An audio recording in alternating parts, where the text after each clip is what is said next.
গাজায় যুদ্ধবিরতি কার্যকর আর জিম্মি উদ্ধারে কদিন ধরেই যুক্তরাষ্ট্রের মধ্যপ্রাচ্য বিষয়ক বিশেষ দূত স্টিভ উইটকফের দৌড়ঝাঁপ। চলতি সপ্তাহেই 2 দফায় যুদ্ধবিরতির প্রস্তাব উত্থাপন করে ওয়াশিংটন। প্রথমে সায় দিলেও দ্বিতীয়বার নাকচ করে হামাস। এর আগে 60 দিনের যুদ্ধবিরতির প্রস্তাব দেয় ওয়াশিংটন। তাতে 10 জিম্মি মুক্তির বিনিময়ে হাজারের বেশি ফিলিস্তিনি বন্দীকে ছাড়ার শর্ত দেয়া হয়, যাতে রাজি হয় ইসরায়েল।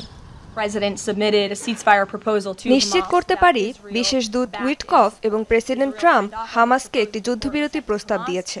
ইসরায়েল তাতে সমর্থন দিয়েছে। হামাসের কাছে পাঠানোর আগেই তেল আবিব সেখানে স্বাক্ষর করেছে। প্রত্যাশা, শিগগিরই সব জিম্মিদের ঘরে ফেরাতে পারব। কিন্তু যুক্তরাষ্ট্রের দেয়া এই প্রস্তাব প্রত্যাখ্যান করেছে হামাস।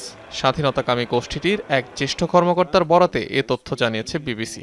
হামাসের দাবি, যুদ্ধবিরতির নামে উপত্যকায় তেল আবিবকে গণহত্যা চালিয়ে যাওয়ার ছাড়পত্র দিবে ওয়াশিংটন। প্রস্তাবে স্থায়ীভাবে যুদ্ধবন্ধের কোনো সমাধানও দেয়া নেই, দাবি হামাসের। চলতি বছরের মার্চে সাময়িক যুদ্ধবিরতি ভেঙে গাজায় ভয়াবহ হামলা শুরু করে ইসরায়েল। এরপরই নতুন রূপে মধ্যস্থতা শুরু করে যুক্তরাষ্ট্র, কাতার ও মিশর। অনিক রহমান, যমুনা নিউজ।